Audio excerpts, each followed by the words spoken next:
तो हेलो जी, कैसे हैं? उम्मीद करते हैं कि अच्छे होंगे, मस्त होंगे और बिल्कुल ही आज का जो है पेपर बहुत ही आसान होगा और सब लोग जो है गर्दा मचाकर चले आए होंगे। तो मेरे प्यारे प्यारे दोस्त, बताइए आप लोग कितना सही किए हैं जी। और यहाँ पर सेट ए जो है, आज एसएसटी का एग्ज़ाम था जिसमें हम लोग सेट ए का आंसर की लाने का प्रयास किए हैं। मेरे भाई यहाँ पर जो बता दें, आपको 100% सही आंसर देने का प्रयास किया जाता है, कोई किसी प्रकार की दिक्कत नहीं होगा। तो सब लोग जो है फटाफट अपना अपना मिला लीजिए ताकि जो है अगला एग्जाम को लिए फिर लग जाइएगा। तो चलिए आइए, यहाँ पर फर्स्ट नंबर क्वेश्चन को देखिएगा। तो कहता है, भारत के संदर्भ में एक प्रतिनिधि लोकतंत्र कैसा कार्य करता है? तो क्या आप लोग सही मारे हो? Option number C. यहाँ पर जो लोग भी मारे हैं बहुत ही अच्छा है। यहाँ पर क्या है? ऑप्शन नंबर सी, नागरिक अपने प्रतिनिधि चुनते हैं और जो उनके लिए निर्णय लेते हैं। तो option number C is the correct हो जाएगा। कितने लोग का सही है थोड़ा सब लोग कमेंट सेक्शन में लिख दीजिएगा और उसके बाद हम लोग को आगे बढ़ना है। मेरे भाई अगला प्रश्न देखोगे तो क्या कहता है, यहाँ पर ध्यान से देखिएगा। दूसरा नंबर कहता है आपके सामने प्रश्न कि एक पंचायत क्षेत्र में रहने वाले सभी ग्रामवासियों की सभा क्या कहलाती है? बताइए जल्दी। एक पंचायत में रहने वाली सभी ग्रामवासियों की सभा क्या कहलाती है?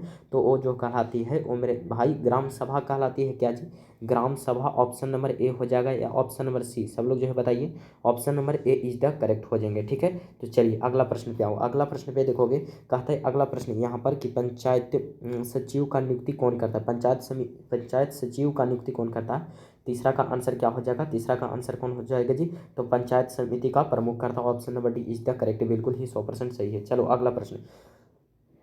अगला प्रश्न मेरे भाई कहता है, निम्नलिखित में से क्या संघीय सरकार की विशेषता नहीं है? कौन जो है संघीय सरकार की व्यवस्था, यहाँ पर कोई क्या विशेषता नहीं है, ये आपको बताना है। तो सब लोग जो है आप लोग बोल रहे होंगे और मार कर आए होंगे लचीला संविधान। ये लचीला संविधान क्या होता है? ये जो है बिल्कुल ही इसका विशेषता नहीं है। तो option number C is the correct हो जाएंगे। चलो अगला प्रश्न देखोगे। अगला प्रश्न मेरे भाई कहता है आपके समझ, निम्नलिखित में किस देश में बहुदलीय व्यवस्था नहीं? बहुदलीय व्यवस्था कहाँ नहीं है ये आपको बताना है।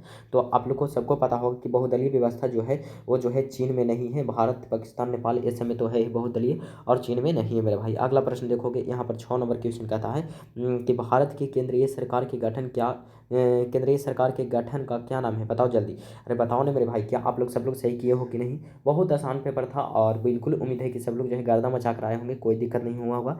और शुभकामना है कि अगला प्रश्न भी जो है, अगला पेपर भी जो है बहुत ही अच्छा रहेगा और बिल्कुल ही आप लोग गर्दा मचा दोगे। तो यहाँ पर 6 का आंसर ए हो जाएगा। Option number A is the correct हो जाएंगे। अगला प्रश्न देखो मेरे भाई। अगला प्रश्न देखोगे, 7वां नंबर कहता है नेपाल में लोकतंत्र कहता है नेपाल में लोकतंत्र कब अस्थायी रूप से बहाल किया गया? लोकतंत्र जो है नेपाल में कब अस्थायी रूप से बहाल किया गया था, ये आपको बताना है। तो नेपाल में जो अस्थायी रूप से ये अथी किया गया था, अस्थायी रूप से बहाल किया गया था, वो 2006 में ही किया गया था। Option number A is the correct हो जाएगा। Option number A is the correct हो जाएंगे। और अगला प्रश्न देखोगे तो अगला प्रश्न जो कहता है आपके समझ, लोकतंत्र का सबसे बुनियादी परिणाम क्या है?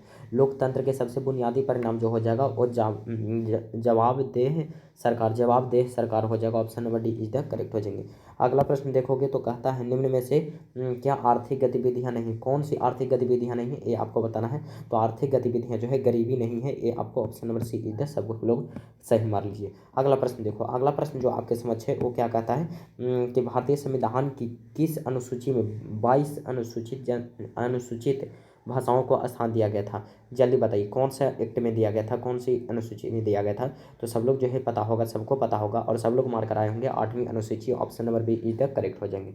चलो अगला प्रश्न देखोगे मेरे भाई। अगला प्रश्न तो क्या कहता है, सब लोग बताइए फटाफट। निम्नलिखित में से किन 2 केंद्र शासित प्रदेशों का विलय कर दिया गया? किन 2 जो है केंद्र शासित प्रदेश था उसको जो है विलय कर दिया गया था? तो वो जो है कौन कौन? जम्मू कश्मीर और लद्दाख हो जाएगा। Option number B is the correct. Option number B is the correct हो जाएंगे। Option number B is the right हो जाएंगे। चलो अगला प्रश्न देखोगे मेरे भाई। अगला प्रश्न जो है आपके समझ जो है, स्वतंत्रता प्राप्ति, देखिए क्या कहता है। स्वतंत्रता प्राप्ति से पूर्व भारत में कुल कितने देशी रियासतें थी? बताइए कितने देशी रियासतें थी? 12 का क्या हमारे हो सब लोग? तो वहाँ पर जो देशी रियासतों की बात किया जाएगा तो 562 को था। क्या गो? 562 को। Option number B is the correct हो जाएंगे। चलिए अगला प्रश्न देखोगे। अगला प्रश्न मेरे भाई तो क्या कहलाता है, यहाँ पर कहता है ग्राम रक्षा दल का गठन किस स्तर पर होता है? बताओ भाई, ग्राम रक्षा दल का जो बहाल होता है वो किस स्तर पर होता है, ये आपको बताना है। तो सब लोग जो है जानते होंगे ग्राम पंचायत स्तर पर होता है। Option number A is the correct होगा, क्योंकि सब लोग जो है ये भली भांति जानते हैं। चलिए अगला प्रश्न जो है क्या कहते हैं, निम्नलिखित में कहाँ प्रत्यक्ष लोकतंत्र पाया जाता है। प्रत्यक्ष लोकतंत्र की बात कर रहे हैं तो प्रत्यक्ष लोकतंत्र जो है स्विट्जरलैंड में पाया जाता है। Option number A is the correct, बिल्कुल ही सही हमारे हैं, बहुत ही अच्छा। चलिए अगला प्रश्न देखिएगा, यहाँ पर निर्वाचन में राजनीतिक दलों के लिए आचार संहिता का निर्माण कौन करता है। आचार संहिता का निर्माण कौन करता है ये आपको बताना है।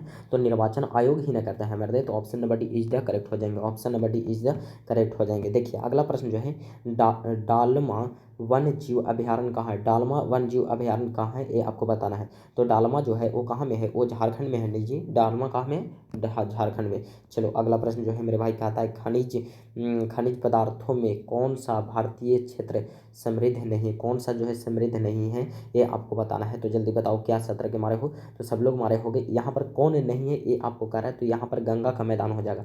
बाकी सब में देखिएगा तो रहता है और यहाँ पर गंगा के मैदान में नहीं होता है। चलिए अगला प्रश्न देखोगे, एंथ्रासाइड क्या कहता है। एंथ्रासाइड कोयले के संबंध में कौन सा कथन सत्य है। एंथ्रासाइड जो है उच्च सबसे उच्च कोटि प्रकार की कोयला है, बिल्कुल ही सही। Option number A is the correct हो जाएंगे। चलो आइए इसके बाद जो कहता है सीमेंट निर्माण के लिए कि इस कच्चे माल का आवश्यकता होता है। चूना पत्थर, option number A is the correct हो जाएंगे। Option number A is the correct हो जाएंगे। किसका उपयोग करते हैं, चूना पत्थर। Option number A is the correct हो जाएंगे। चलिए अगला प्रश्न देखोगे मेरे भाई, अगला प्रश्न तो एक मिनट जी, सीमेंट के लिए बॉक्साइड बिल्कुल नहीं। चलिए एक नंबर सही है। चलो अगला प्रश्न देखोगे तो रबी की फसलें किस ऋतु में बोई जाती है। मेरे भाई क्वेश्चन नहीं, लाजवाब क्वेश्चन पूछा गया। तो भली भांति आप लोग बिल्कुल ही जानते होंगे कि शीत ऋतु में जो है रबी का फसल उगाया जाता है, बोया जाता है। चलिए कहता है प्रश्न, गंडक नदी घाटी परियोजना से किस राज्य को लाभ हुआ, किस राज्य को लाभ हुआ था ये आपको बताना है। तो 21 का क्या हो जाएगा आंसर, तो बिहार का ही लाभ हुआ था। Option number A is the correct हो जाएंगे। Option number A is the correct हो जाएंगे मेरे भाई। अगला प्रश्न कहता है हीराकुंड बांध किस नदी के पर निर्मित है। तो हीराकुंड बांध महानदी पर ही। Option number B is the correct हो जाएंगे। खनिज तेल उत्पादन में कौन देश अग्रणी है। खनिज तेल की बात किया जाएगा तो सबसे ज़्यादा जो है कहाँ होता है खनिज तेल, ये आपको बताना है। तो सबसे ज़्यादा खनिज तेल जो होता है वो अमेरिका में ही होता है, यूएसए में होता है। तो option number B is the correct हो जाएगा। अगला, कुल जल का कितना प्रतिशत महासागरों में जल जो है उपस्थित है।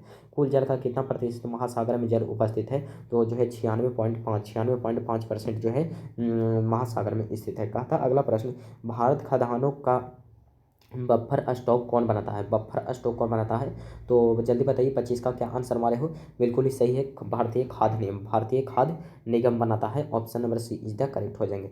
चलो अगला प्रश्न देखोगे, निम्नलिखित में किस मृदा का निर्माण बेसाल्ट के विघटन से हुआ। बेसाल्ट मिट्टी जो होता है उसके विघटन से होता है।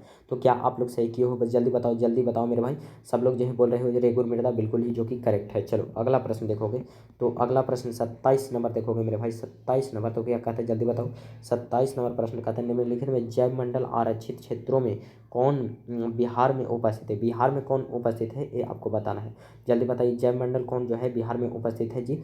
तो सर ये जो है यहाँ पर इनमें से कोई नहीं हो जाएगा, इनमें से जितना भी है ये कोई नहीं जो है बिहार में उपस्थित है।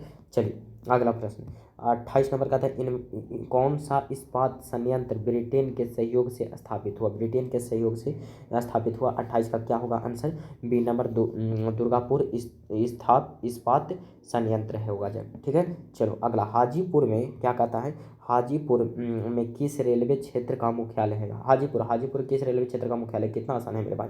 कौन नहीं इसको सही किया होगा जी, कौन नहीं सही किया होगा मेरे भाई। यहाँ पर पूर्व मध्य रेलवे था जी, पूर्व मध्य रेलवे न था। हाजीपुर पूर्व मध्य रेलवे था या उत्तर मध्य रेलवे था, सब लोग जो है थोड़ा सा इसमें बता दीजिएगा मेरे भाई। इसमें हमें भी डाउट लग रहा है, लेकिन पूर्व मध्य रेलवे ही होना चाहिए। Option number B is the correct हो जाएगा। ठीक है। चलिए अगला प्रश्न 30 नंबर का था, बिहार राज्य जल विद्युत ऊर्जा निगम का गठन कब हुआ था, जल्दी बताओ। तो बिल्कुल ही 1982। Option number C is the correct हो जाएंगे। Option number C is the correct हो जाएंगे। चलो अविभाजित क्या कहता है मेरे भाई, थोड़ा सा ध्यान से समझ। अविभाजित बिहार में कौन सा नियोजित नगर था, कौन सा नियोजित नगर था, तो ये जो था जमशेदपुर। क्या था, Jamshedpur. Option number C is the correct. कहता है अगला प्रश्न देखोगे तो क्या कहता है मेरे भाई, काफ़ी आसान क्वेश्चन थे यहाँ पर जो मेरे भाई, काफ़ी आसान था, आसान पेपर है, आसान। तो सब लोग जो है गर्दा मचा दिए होंगे, कोई दिक्कत नहीं होगा। ठीक ना। चलिए अगला प्रश्न जो कहता है, तल चिन्ह की सहायता से किसी स्थान का विशेष मापी गई ऊंचाई को क्या कहा जाता है। स्थानिक ऊंचाई कहा जाता है, स्थानिक ऊंचाई कहा जाता है। ऑप्शन नंबर क्या हो जाएगा, option number A is the correct. Option number A is the correct हो जाएंगे। चलिए अगला प्रश्न जो है, भारत में आपदा प्रबंधन का सर्वोच्च निकाय कौन है। भारत में आपदा प्रबंधन का सर्वोच्च निकाय कौन है, तो यहाँ पर राष्ट्रीय आपदा प्रबंधन प्राधिकरण। Option number A is the correct हो जाएंगे। अगला प्रश्न देखोगे मेरे भाई देखो तो क्या कहता दामोदर नदी किस राज्य में बाढ़ का प्रमुख कारण, दामोदर नदी जो है कहाँ में जो है ज़्यादा बाढ़ से तंग करता है, ये आपको बताना है। जल्दी बताओ क्या हमारे हो आप लोग, जल्दी बताइए दीजिए। तो सर दामोदर नदी जो तंग करता है वो पश्चिम बंगाल को ही तंग करता है या फिर आंध्र प्रदेश के, तो पश्चिम बंगाल को करता है। Option number C is the correct हो जाएंगे। चलो अगला प्रश्न देखोगे तो क्या कहता है यहाँ पर अगला प्रश्न कि सर्वाधिक विनाशकारी भूकंप कौन है, सर्वाधिक विनाशकारी भूकंप कौन हो जाएगा, जल्दी बताओ। सबसे अधिक विनाशकारी भूकंप जो है कौन है, अरे भाई बोलो ना जी, इस तरंग ना, बिल्कुल ही option number B is the correct हो जाएगा। अगला प्रश्न कहता है बिहार में भयंकर सुखाड़ कब पड़ा था, सूखा जो है सबसे भयंकर कब पड़ा था, ये आपको बताना है। तो बिहार की बात करें और बिहार में सबसे अधिक जो है वो 1987 में ऐसा सुखाड़ पड़ा था कि आप सोच नहीं सकते, लोग पानी के लिए तरसते थे, सब लोग जो है गर्दा मचा दिए होंगे। कहता है समान संचार व्यवस्था के बाधित होने का क्या कारण है, ये आपको बताना है। तो इनमें से सभी हो जाएगा, option number D is the correct हो जाएंगे मेरे भाई। यहाँ पर कम समय में 100% आंसर सही मिलेगा, आप लोग जो है थोड़ा सा ध्यान दीजिएगा और जो है सब लोग शेयर कर दीजिएगा, शेयर करना न भूलिएगा। कहता है इंडियन नेशनल सैटेलाइट सिस्टम यानी इनसेट का प्रयोग किस लिए किया जाता है, इनसेट का प्रयोग जो है किस लिए किया जाता है, ये आपको बताना है। इनसेट का प्रयोग किस लिए किया जाता है, तो संसाधन की खोज और प्रबंधन हेतु किया जाता है। ऑप्शन नंबर बी हो जाएगा, ठीक है। चलो अगला प्रश्न, कौन सी आपदा धीरे धीरे आती है, सुखाड़ जो है धीरे धीरे आता है, तो option number D is the correct हो जाएंगे, option number D is the correct. इसके बाद 40 नंबर प्रश्न पढ़ोगे तो कहता है चाय उत्पादन के लिए तापक्रम जो है प्रकाश परास के यानी तापमान, चाय के उत्पादन के लिए तापमान जो है कितना होना चाहिए, ये आपको बताना है। तो चाय के उत्पादन के लिए तापमान की बात किया जाएगा तो वो कितना होना चाहिए, 20 डिग्री सेल्सियस से 30 डिग्री सेल्सियस रहेगा तो चाय अच्छा होता है, और यदि ज़्यादा कम होता है तो उसका जो है हानिकारक होता है, उस पर इफेक्ट पड़ता है, ठीक है। चलो कहता है कौन नदी घाटी परियोजना उत्तर बिहार में नहीं, उत्तर बिहार में नहीं है मेरे भाई, ये आपको कह रहा है प्रश्न कि उत्तर बिहार में कौन नदी घाटी परियोजना नहीं है, जल्दी बताओ। यहाँ पर 41 के क्या आंसर हो जाएगा, तो सोन नदी घाटी परियोजना जो है वो उत्तर में नहीं है सर, क्या जी, सोन नदी घाटी परियोजना उत्तर में नहीं बल्कि ये पश्चिम में है, काम है ये पश्चिम में है, तो ये चीज़ ध्यान रखना है। कहता है यंग इटली की स्थापना किसने की, भाई क्वेश्चन किया है जी, क्वेश्चन किया है, क्वेश्चन किया है, लाजवाब क्वेश्चन किया है मेरे भाई।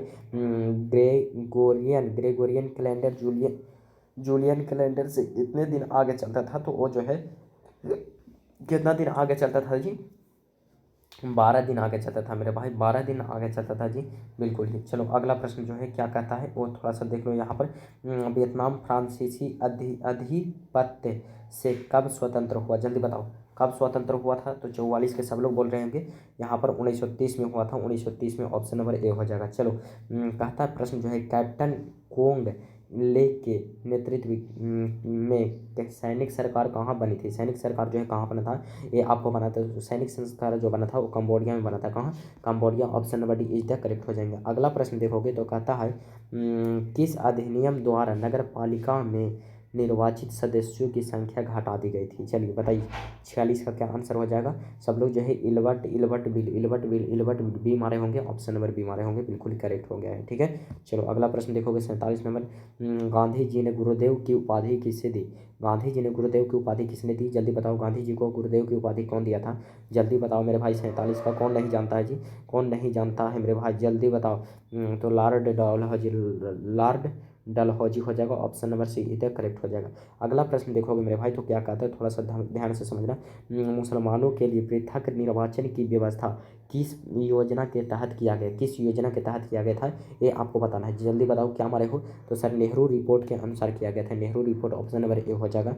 चलो यहाँ पर देखो 49 नंबर, निम्नलिखित में कौन नरम पंथी यानी नरम दल के नेता कौन है, जल्दी बताओ। नरम दल के नेता का नाम बताओ जल्दी, इसमें नरम दल का नेता कौन था ये आपको बताना है। तो सुभाष चंद्र बोस तो एकदम बिल्कुल गर्म दल के नेता थे।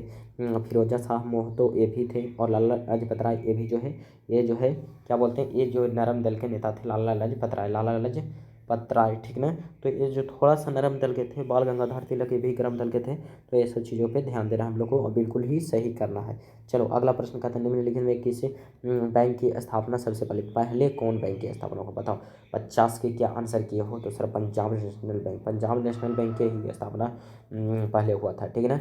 चलो इसके बाद इसके बाद देखोगे तो क्या हो जाएगा, यहाँ पर 51 नंबर कहता है किस पंचवर्षीय योजना के दौरान प्रथम वेतन बोर्ड का गठन हुआ था, जल्दी बताओ किस पंचवर्षीय योजना के तहत, जल्दी बताओ।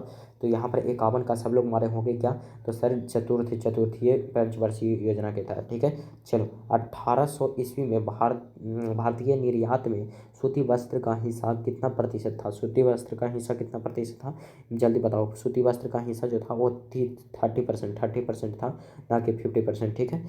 अगला प्रश्न देखोगे मेरे भाई, तो कहता है निम्नलिखित में से कौन सा पत्र ब्रिटिश सरकार का पूर्ण समर्थक है, कौन सा पत्र जो है ब्रिटिश सरकार का पूर्ण समर्थक है। तो यहाँ पर 53 का जो आंसर हो जाएगा सी, ऑप्शन नंबर सी, अमृत बाजार पत्रिका, अमृत बाजार पत्रिका, ऑप्शन नंबर सी इधर करेक्ट हो जाएंगे। ब्रिटिश को बॉम्बे किसने दिया, पुर्तगाल ने, ऑप्शन नंबर बी हो जाएगा, ऑप्शन नंबर बी इधर करेक्ट हो जाएंगे। चलो अगला प्रश्न देखोगे मेरे भाई, तो कहता है आपके समझ कि मुद्रण कला के आविष्कार का श्रेय किस देश को जाता है, मुद्रण कला का आविष्कार का श्रेय किस देश को जाता है। तो यहाँ पर चीन के, कहाँ के जाता है, चीन का जाता है, option number A is the correct हो जाएगा। अगला प्रश्न देखोगे तो कहता है आपके समझ कि यूरोपीय आर्थिक संघ के गठन का सुझाव सर्वप्रथम किसने दिया, यूरोपीय आर्थिक संघ के गठन का सुझाव सर्वप्रथम कौन दिया था, ये आपको बताना है। तो इसका जो है सुझाव दिया था जर्मनी के वित्त मंत्री दिया था। चलो अगला प्रश्न देखोगे तो यहाँ पर कहा था दक्षेस का मुख्यालय कहाँ, दक्षेस का मुख्यालय कहाँ है, नेपाल में, दक्षेस का मुख्यालय कहाँ है, नेपाल में, option number B is the correct, दक्षेस का मुख्यालय कहाँ है, नेपाल में, option number A is the correct हो जाएगा। अगला प्रश्न, निम्न में से कौन चंद्रगुप्त मौर्य के दरबार में आया था, चंद्रगुप्त मौर्य के दरबार में कौन, मेगास्थनीज आया था, रे मर्दे बिल्कुल, ये कौन नहीं जानता, ये सब लोग जानता है, Megasthenes, option number B is the correct हो जाएंगे। अगला प्रश्न देखोगे तो यहाँ पर कहता है गांधी इरविन पैक्ट को किस नाम से जाना जाता है, गांधी इरविन पैक्ट को किस नाम से जाना जाता है, ये आप जल्दी बताओ, क्या मरे हो इसका, सब लोग जानते होंगे लखनऊ समझौता जो हुआ था वही जो न था जी गांधी इरविन पैक्ट था, बिल्कुल ही लखनऊ समझौता के ही जाना जाता है इस नाम से। अगला प्रश्न की ओर चलेंगे और कहता है खान अब्दुल गफ्फार खान ने किस गठन की स्थापना किया था, वो जो 2014 या 1914 ईस्वी में जो उस समय के जो क्या बोलते हैं अब्दुल गफ्फार, ये जो थे मुख्यमंत्री थे, ये जो है क्या किस संगठन का स्थापना किया था, ये आपसे पूछ रहा है यहाँ पर। तो 60 का आंसर जो हो जाएगा आपके समझ क्या हो जाएगा मेरे भाई, सब लोग जो है खुदाई खिदम तगार हो जाएगा, ऑप्शन नंबर सी बिल्कुल ही सही हमारा हुआ। अगला प्रश्न देखोगे तो साइमन कमीशन कितने सदस्य थे, बताओ ये प्रश्न कौन सही नहीं किया। अब ये प्रश्न नहीं सही किया हो मेरे भाई तो समझ जाओ कि क्या होने वाला है।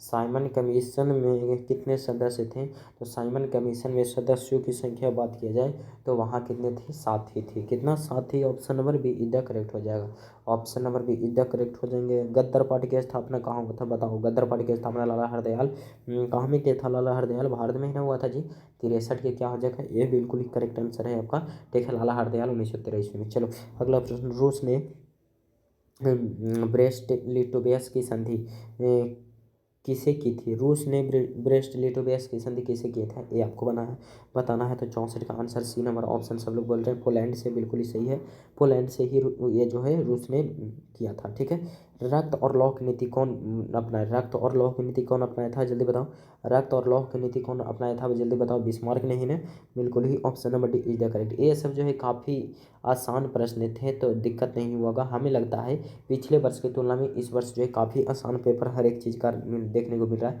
तो अच्छा है, आप लोग गर्दा मचाइए, कोई दिक्कत नहीं होने वाला। ऑस्ट्रिया का चांसलर कौन था, ऑस्ट्रिया का चांसलर जो है मेटरनिक, ऑस्ट्रिया का चांसलर कौन था, मेटरनिक था।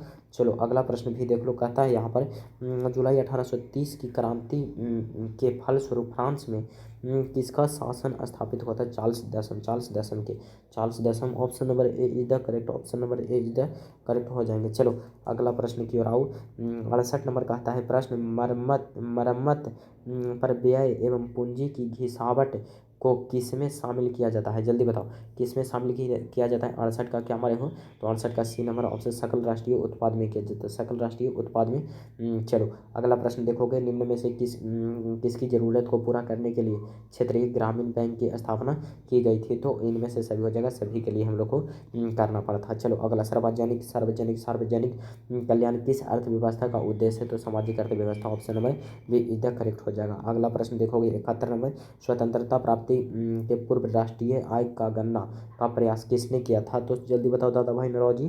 बिल्कुल ही एकदम करेक्ट किया है, यहाँ पर सही आंसर है। उस समय 19 रुपया या 20 रुपया था वहाँ के प्रति व्यक्ति है। चलो अगला प्रश्न, दोहरी गणना की समस्या का संबंध निम्नलिखित में से किससे है ये आपको बताना है।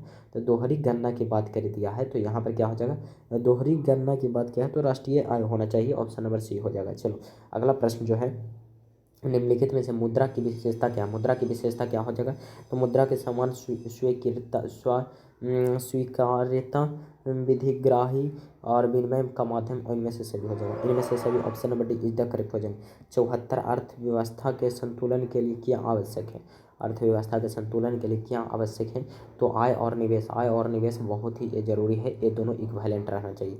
अगला प्रश्न जो कहता है यहाँ पर 1980 के दशक के अंत में भारत की आर्थिक स्थिति कैसी थी?